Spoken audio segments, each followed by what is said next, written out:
আমি তো আমার শ্বশুরবাড়িতে পুরোপুরিভাবে ভাইরাল বৌমা হয়ে গেছি। মানে খাওয়া-দাওয়ায় ভাইরাল বৌমা হয়ে গেছি এবং এই কথাটা আমি কেন বললাম অবশ্যই আপনাদেরকে জানাবো এবং জানতে হলে আপনাদেরকে কিন্তু আমার এই ভিডিওটা পুরোপুরিভাবে মানে শেষ পর্যন্ত আপনাদেরকে দেখতে হবে। তো আপনারা ইতিমধ্যে আমার আ ফুফাতো দেবর সরি ননদের হলুদের প্রোগ্রামটা দেখেছেন। আমার পক্ষ থেকে যতটুকু আপনাদেরকে দেওয়া সম্ভব হয়েছিল আরকি আমি দেখানোর চেষ্টা করেছি। তো এখানে অলরেডি আমাদের বর কিন্তু চলে আসছে আর বরকে রিসিভ করার জন্য আমরা দাঁড়িয়ে ছিলাম। তো এখানে বরের শালী তাকে হচ্ছে রিসিভ করছিল, মিষ্টি খাওয়াচ্ছিল আরকি।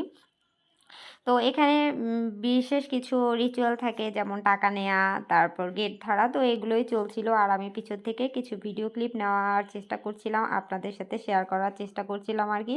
এই ভিডিও ক্লিপটা নেয়ার জন্য কিন্তু আমাকে অনেক বেশি কষ্ট করতে হয়েছে। অনেক পিছন থেকে আমাকে পুরো দাঁড়িয়ে ফোনটা একদম উঁচু করে তারপর ভিডিও ক্লিপটা নেওয়া হয়েছে। আর এখানে যে আমার ফুপু শাশুড়ি তার জামাইকে হচ্ছে মিষ্টি খাওয়াচ্ছিল। তো এই ব্যাপারটা কিন্তু আমার কাছে অনেক বেশি ইন্টারেস্টিং লাগে। কখনো এভাবে সামনাসামনি আমার দেখা হয়নি। কিন্তু যাই হোক আমার বোনের বিয়েতেও আমি এই কাজটা করতে পারিনি।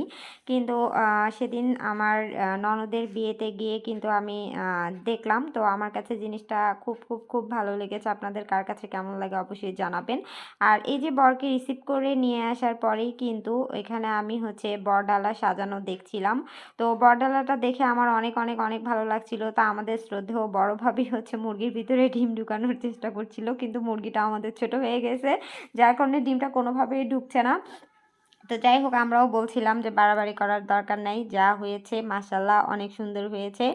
আর যদিও বা বর এবং বউ পুরোপুরিটাই শেষ করতে পারেনি, তারপরেও যেটা রিচুয়াল থাকে আরকি সেটাই করার চেষ্টা করেছি। আর এদিকে আমি কিছু ভিডিও ক্লিপ নিয়েছি খাওয়া-দাওয়ার আরকি যতটুকু সম্ভব হয়েছে। তো এখানে সবার খাওয়া-দাওয়ার একটা আ পর্ব ছিল। আর তারপর আমি কিন্তু ১ম টিপেই বসে গেছিলাম। আর এই দেখেন আমার খাওয়ার একটা বিশেষ ভিডিও যেটা হচ্ছে আমার শাশুড়ি মা ভিডিও করে দিচ্ছিল। আমি সেদিন এত পরিমাণ খেয়েছি যা বলার মতো না। পরবর্তীতে অবশ্য আমি রাতে এসে অসুস্থ হয়ে গেছি। আর আমার জামাই কিন্তু শেষ পর্যন্ত দাঁড়ায় ছিল। আমি আলহামদুলিল্লাহ অনেক সুন্দর সেদিন খেয়েছিলাম এবং আমার শাশুড়ি পুরোপুরিভাবে আমাকে ভিডিও করে দেখে দিয়েছিল যে আমি কি পরিমাণ খাওয়া-দাওয়া করেছি। আর এই যে আমার দেবর, ননদ সবাই কিন্তু তাদেরকে দেখে অবশ্যই মাশাআল্লাহ বলবেন। আমরা কিন্তু অনেক বেশি এনজয় করে সেদিন খাওয়া-দাওয়া করেছি। আমি যে মানে ভাইরাল হওয়ার কথা বলেছি এটার বিশেষ কারণ হচ্ছে এটাই।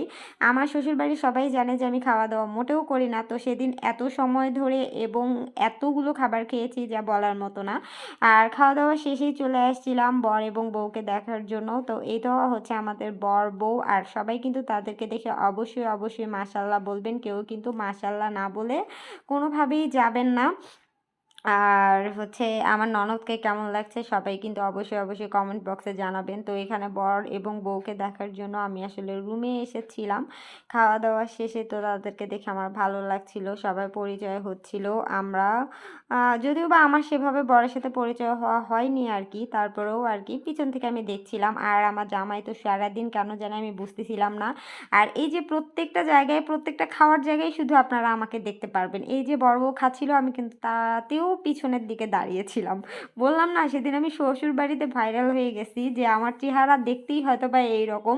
শ্বশুরবাড়ির সবাই হয়তোবা আমাকে এটাই চিন্তা করছে সেদিন যে আমার চেহারা হয়তোবা দেখতেই এইরকম কিন্তু আমি হয়তোবা আসলেই প্রচুর পরিমাণে খাই। আমি নিজেও জানি না আমি আসলে কতটুকু খাই। কিন্তু সেদিন আসলেই আমি শ্বশুরবাড়িতে আমার কেন জানি মনে হচ্ছে যে আমি ভাইরাল বোমা হয়ে গেছি যে আমি মানে অনেক বেশি খাই। আর দেখেন মাশাআল্লাহ অনেক সুন্দর একটা মুহূর্ত চলছিল। আমার কিন্তু অনেক বেশি ভালো লাগছে। আর আমি এখানে হচ্ছে ওখানে দাঁড়ায় থাকা অবস্থায়ও আমি একটু বাইরের ভিডিও ক্লিপ নেওয়ার চেষ্টা করলাম।